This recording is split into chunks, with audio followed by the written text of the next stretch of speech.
Hello, guys. Dr. Ina here. Welcome to part 3 of our 5-part series called The Toxic Truth About Water. In the first video, I shared with you all of the contaminants. What are we seeing in our water? And really just unveiled a lot of the different things that we need to be concerned about between, the water that we're using in our homes, our drinking water, our cooking water, our bathing water. What are the different things that we're finding and things that we need to be concerned about?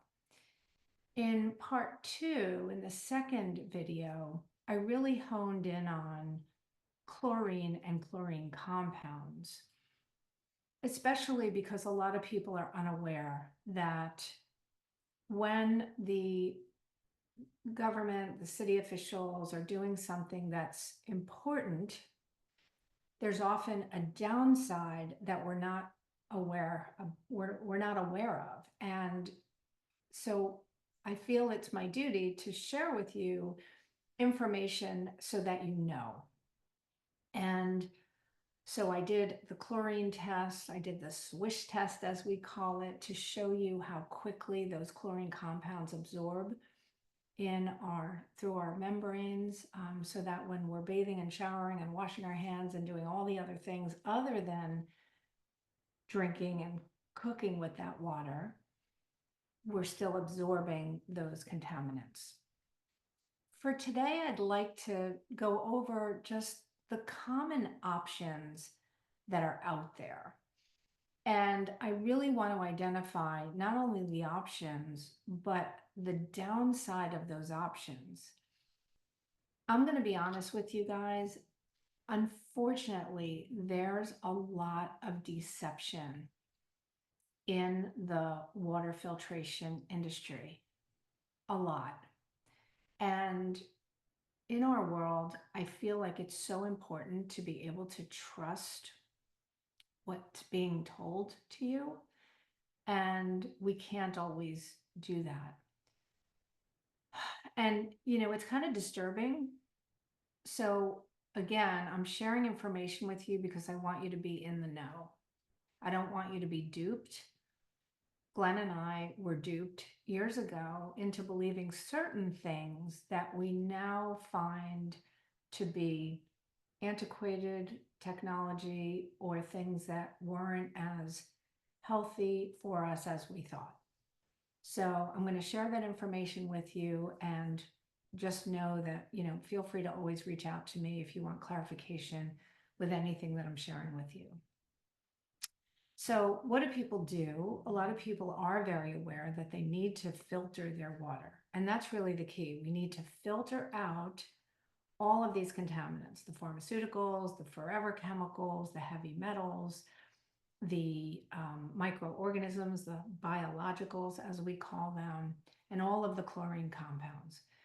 Back in the day when our earth was clean and the water was pure, the water did not contain any of that, but it did contain a lot of the healthy minerals. And that's really what we want ideally to be hydrating our body with, because it is very, very, very important to hydrate with pure water, as I shared in the first video. So what are the options? Well, there's many. The most common options, and let's just start with, a lot of people use refrigerator filters, and a lot of people also will use pitcher filters like a Brita or a Pure, I believe it's called. Brita and other pitcher type filters. So just so you know, in case you didn't know, Brita in 2023, and I don't believe there's been any updates, but they were in a class action suit because they were making false claims about what was being removed from the water. Okay, so just keep that in mind. Refrigerator filters are doing something, but, and please don't take offense to this, but they're really more like a tinker toy. They're doing a little bit, but you have to really be on top of changing those filters, and they can only do so much. And again, that's only from the water coming out of your refrigerator. What about everything else that we're using? So many people will turn to carbon filtration. And typically, activated carbon is, for one, it has very limited effectiveness. It's not necessarily filtering the biologicals. So when there's a boil water alert, and there's 240,000 boil water alerts annually, and we'll talk about that in future episodes, in future videos. But when there's a boil water alert, a regular activated carbon filter is not going to help you. Those biologicals are going to get through. There's also the potential of bacteria building up in the tank. So in general, those have very limited effectiveness. There's also a lot of maintenance. You have to have the filters changed every year, sometimes more often. So that's that. Now, another very common thing that people will do, thinking that they're doing good, is they'll use water softeners. Now, here in Florida, water softeners are very popular because the water is harder. So a lot of people notice that their hair is drier. They notice a lot of buildup in their pipes, lime scale. They see a lot of spots on their glasses, on their shower doors. There's a lot of buildup. Plumbing doesn't last as long. Appliances like washing machines and coffee machines don't last as long because of that scale buildup. So a softener will soften the water. The one thing I want to share with you about water softeners is, for one, they do not filter. A water softener will soften the water. It will not filter. So water softeners use salt. And salt is not something that we want to add to our water. It's not healthy for our body. It's not healthy for the aquifer.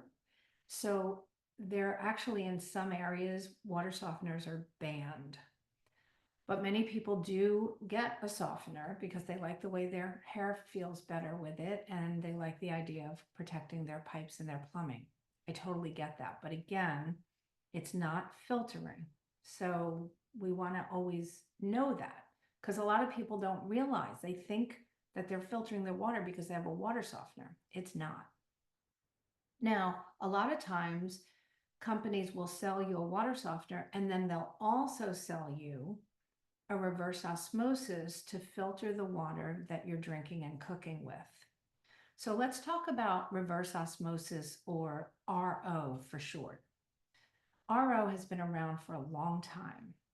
And the good thing about RO is that it does remove the majority of the contaminants. So it really is filtering out most of the contaminants that we would be concerned with. So that's good. The downside is, for one, RO wastes a lot of water. So for every gallon of filtered water, 2 to 3 gallons are being wasted, which is why typically it's only used for under the sink for drinking and cooking water. The other really, really big downside is that not only is it removing the contaminants, which of course we want removed, but it's also removing the essential minerals, those healthy minerals that are supposed to be there. So back in the day, the minerals were there, and the minerals are still in the water. It's just all mixed in with all the other poisons, toxins, contaminants, right? But we want those minerals. We need those minerals for optimal health. So again, the downside of RO is that it's taking out the minerals. It's wasting a lot of water. There's also the potential for a lot of biofilm. So as it's sitting in the tank, if you read your manuals on an RO system, they need to be sanitized on a regular basis. There's also a lot of maintenance with RO. So typically changing out filters sometimes every 6 months, 9 months, definitely minimally at least every year. So not ideal, okay? Now, some people, and it's quite pricey. So some people have the means to put in a whole house reverse osmosis so that all the water that they're showering with, that they're brushing their teeth with, all of the water is being filtered to the point of all the contaminants are being removed. But imagine how much wastewater, and again, it's taking out the minerals. Those systems they're, first of all, they're so expensive, thousands and thousands of dollars, tons of maintenance, and again, a lot of downside. So those are the common systems that people are using. Do I think it's better than not filtering at all? I do. But again, softeners aren't filtering. And I want you guys to understand that it may not doing what you're thinking it's doing. And so you may not really have the peace of mind that you thought you had. So many people they're sold a bill of goods, right? They're sold on it, and they don't know, right? It's, as I say, you don't know what you don't know. And then when you do know, it's like, oh, okay. So now that I have this knowledge, at least I know. I just want to avoid people from being deceived. And that's really the point of this, of sharing like the different options and the downside of those options. Now, are there ideal situations, different types of technology? Yes. And in the next, I always say tomorrow, in the next video, in part 4 of this series, that's where I'm going to really dive into what do you want to look for in a system.